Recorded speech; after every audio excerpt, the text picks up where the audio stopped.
देने के बाद राजकुमार एकदम से जैसे जैसे होता नहीं कंप्यूटर में अचानक से लाइट चली जाती, एकदम से उसकी सारी आंखें एकदम से बंद और धड़ाम से जमीन। पास पे बैठे व्यक्ति को कोई ना कोई परेशानी तो होती ही है, इतना आसान तो होता नहीं है। तो ये बात गुल्लू को भी पता लगी। गुल्लू गुल्लू ने हाथ उठाया, बोला मैं करूंगा, मैं करूंगा, मैं ऐसा करके दिखाऊंगा।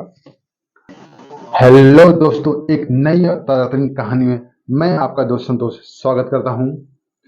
अभी आपने शीर्षक देखा कि भाई चारपाई वाले ने कमाल कैसे कर दिया। भाई आज तो हम लोग सोचते थे पंडित जी ने कमाल कर दिया, नाई ने कमाल कर दिया, राजा ने कर दिया, सेनापति ने कर दिया, मंत्री ने कमाल कर दिया, अंग्रेजों ने चलो कमाल कर दिया, नेताओं ने कमाल कर दिया, कितने ने कमाल। चारपाई वाले ने क्या कमाल कर दिया। तो मैं इस कमाल की कहानी को मैं इस कहानी के द्वारा शुरू करता हूं।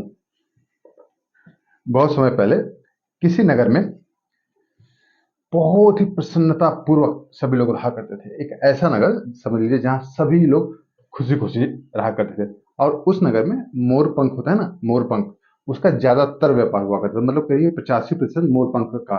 मोरपंख से बहुत कुछ चीजें, सजावट की चीजें, कपड़े वगैरह, बहुत कुछ, हर चीज मोरपंख से, मतलब 85% वहां व्यापार हुआ करता था। दूर देशों में भेजते थे, दूर देशों से मंगाते भी थे। तो ऐसे उनका व्यापार था। राजा भी खुश था। राजा का एक लड़का था और और कोई संतान नहीं था, लेकिन वो भी गुरुकुल में पढ़ता था, तो वो भी प्रसन्न था। सब कुछ प्रसन्नता चारों तरफ थी।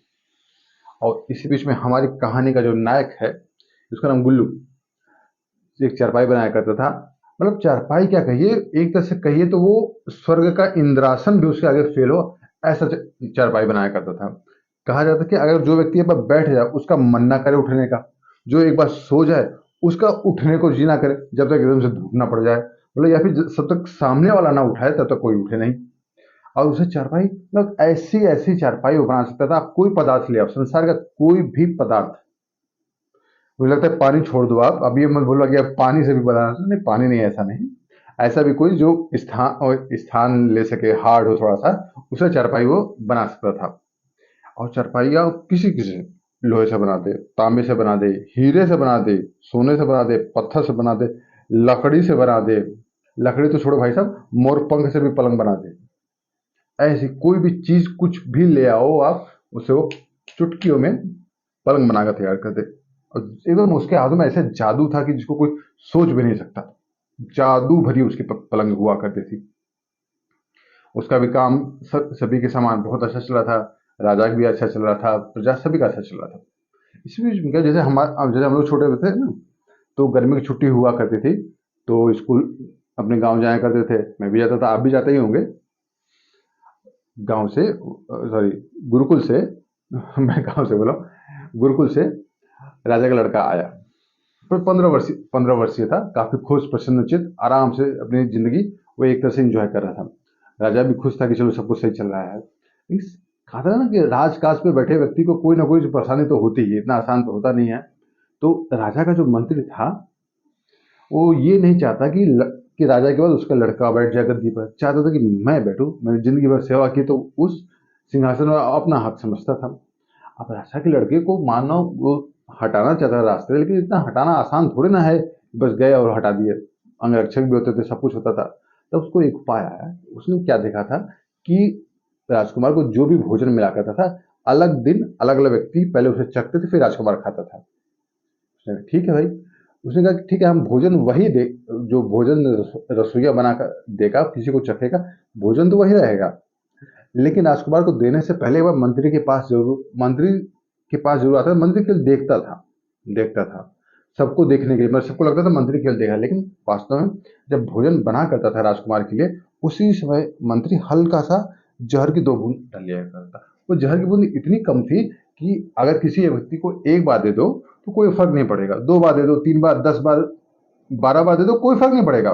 व्यक्ति वैसे का ही वैसा ही रहेगा। ना तो उसके खाने पीने में कोई परिवर्तन आएगा, ना तो लाइफ स्टाइल में कुछ कुछ भी पता नहीं चलने वाला, 2 बूंदे या 20 बूंदों से या 20 दिन से। लेकिन अगर किसी व्यक्ति को 1 महीने तक वो दे दिया जाए, तो उसके लिए काल समझो, उसकी मृत्यु तय है, लकवा मारना उसका तय है। ऐसे हुआ, अलग अलग व्यक्ति को पहले खाना खिलाते, फिर राजकुमार को देते। और सब तो खाते, फिर राजकुमार को आता, राजकुमार तो एक ही व्यक्ति था, लगातार उसको 1 महीने तक वही 2-2 बूंद करके जहर शरीर में आता गया। शरीर में आया और 1 महीने के बाद राजकुमार एकदम से जैसे जैसे होता नहीं कंप्यूटर में अचानक से लाइट चली जाती, एकदम से उसकी सारी आंखें एकदम से बंद और धड़ाम से जमीन गिरा। किसी को समझ में नहीं आया हुआ तो हुआ क्या ये। सबने राजू वैद्य को बुलाया, सबने दूर दूर से वैद्य बहुत सारे लोग आए, सबने नाड़ी परीक्षण किया, सब कुछ परीक्षण करके देख लिया, लेकिन किसी को समझ में कुछ आया नहीं। राजवैद्य भी समझ रहे थे कि ये जहर का असर है, और ऐसा जहर जो कि 1 महीने दिया गया है, इसको उतारना बहुत मुश्किल है। और 1 महीने के जहर को उतारने के लिए कम से कम 1 महीना लगेगा। आप सब परेशान कि भाई ऐसे हो तो हो गया। राजा ने फिर हमेशा की तरह भाई मुनादी करवाई कि भाई जो मेरे बेटे को ठीक कर देगा उसको मैं मन मुताबिक आधा राज्य प्रदान कर दूंगा। अब ये बात गुल्लू के कान में भी चली। अब गुल्लू का मन तो नहीं था ऐसा कुछ कि क्या है, बोला यार मेरे से क्या होगा, मैं तो कोई वैद्य हुआ नहीं, चलो मैं जाकर देख लेता हूँ। गया तो उस दिन क्या होता है, एक सभा राजा राजा ले रहे थे और राजगुरु ले रहे थे, सबके सामने ले रहे थे। तो राजगुरु ने कहा देखो ऐसा इनको इसको हमारे राजकुमार को कोई वही व्यक्ति ठीक कर सकता है जो आधा धूप और आधा छांव में चले। अब राजा भी सोचा यार, क्योंकि आप क्या बोले, ऐसा कहीं हो सकता है क्या, आधा धूप आधा छांव, क्या सूरज को अपने अनुसार से बादल ढक दे फिर हट जाए, बादल ढक जाए हट जाए, ऐसा कहीं होगा होगा क्या। राजगुरु ने कहा देखो भाई यही बात है, क्योंकि इसका जो कुंडली देखकर बता रहा हूँ, कुंडली में ऐसा ही लिखा है, यही होगा। सब प्रजा भी सोचने लगे भाई ऐसा कैसे हो सकता है, ऐसा तो हो ही नहीं सकता, ये तो असंभव है, सृष्टि में सूरज को कौन ढक सकता है। ये बात गुल्लू को भी पता लगी। गुल्लू गुल्लू ने हाथ उठाया, बोला मैं करूंगा मैं करूंगा मैं करूंगा मैं करूंगा, मैं ऐसा करके दिखाऊंगा। अब राजकुमार का जो पिता यानी राजा बोला तुम कैसे कर सकते हो भाई, तुम तो सिर्फ एक चारपाई बना हुआ है, तुम्हें तुम्हें क्या करने आता है। बोला महाराज मुझे मौका तो दो, मैं करके दिखाता हूँ। बोला ठीक है, बोला करो। तो बोला ठीक है, वो अपने जो एक खाट तो लेकर ये आया था, उसने खाट लिया अपने सर के ऊपर रख लिया और चल दिया धूप में। अब धूप में वो बीच बीच में खाट में छेद होता है ना, अब आधा धूप पड़ रही है आधा छांव पड़ रही है, उसमें से वो आगे पीछे ऐसे पीछे हुआ। अब उसको देखकर राजगुरु प्रसन्न हो गया, बोला यही व्यक्ति है, यही यही यही ठीक कर सकता है, यही ठीक कर सकता है, यही करेगा, देखो इसकी बुद्धिमानी को देखो, यही ठीक करेगा। अब राजा भी खुश, बोला भाई ठीक है भाई तुमने बहुत अच्छा किया। अब चारपाई वाला नहीं बोल रहा है, अब उसको गुल्लू बोला है, बोला बेटा गुल्लू तुमने बहुत बढ़िया काम किया, अब एक दूसरी शर्त भी है। गुल्लू बोला क्या दूसरी शर्त क्या है। तब राज अब इस बार राजगुरु ने बोला, बोला देखो बेटा 1 महीने हमारे राजकुमार को जहर विष दिया गया है, अब 1 महीने का विष उतारने के लिए हमको उनको उसी पानी से नहलाना पड़ेगा, और 1 महीने तक लगातार वही पानी इस्तेमाल करना है, और वो पानी बर्बाद भी नहीं होने देना एक बूंद भी।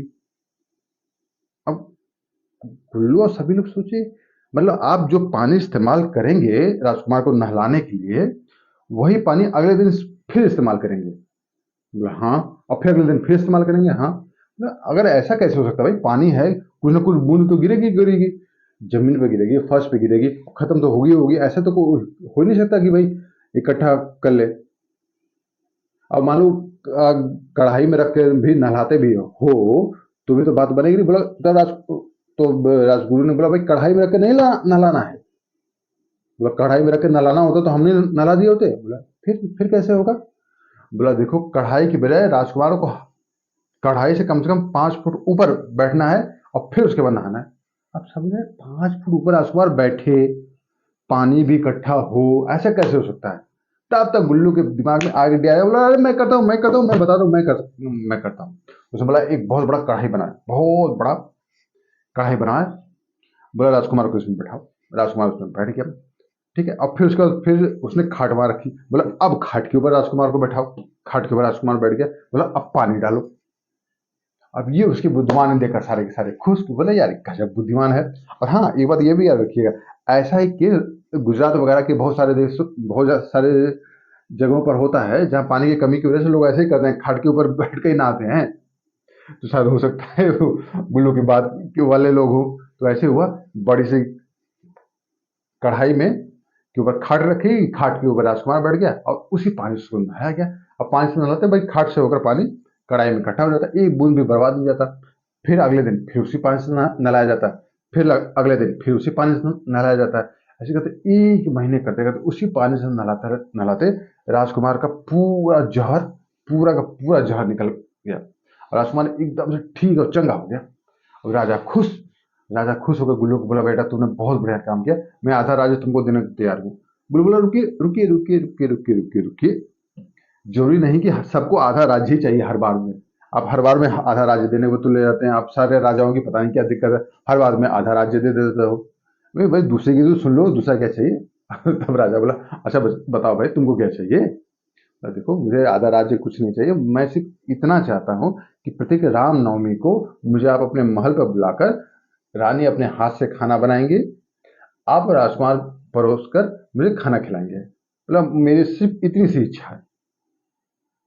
हाँ, राजा को भी अच्छा लगा, चलो यार ये तो बहुत बढ़िया इच्छा, किसी ने पहली बार ऐसी इच्छा व्यक्त की है।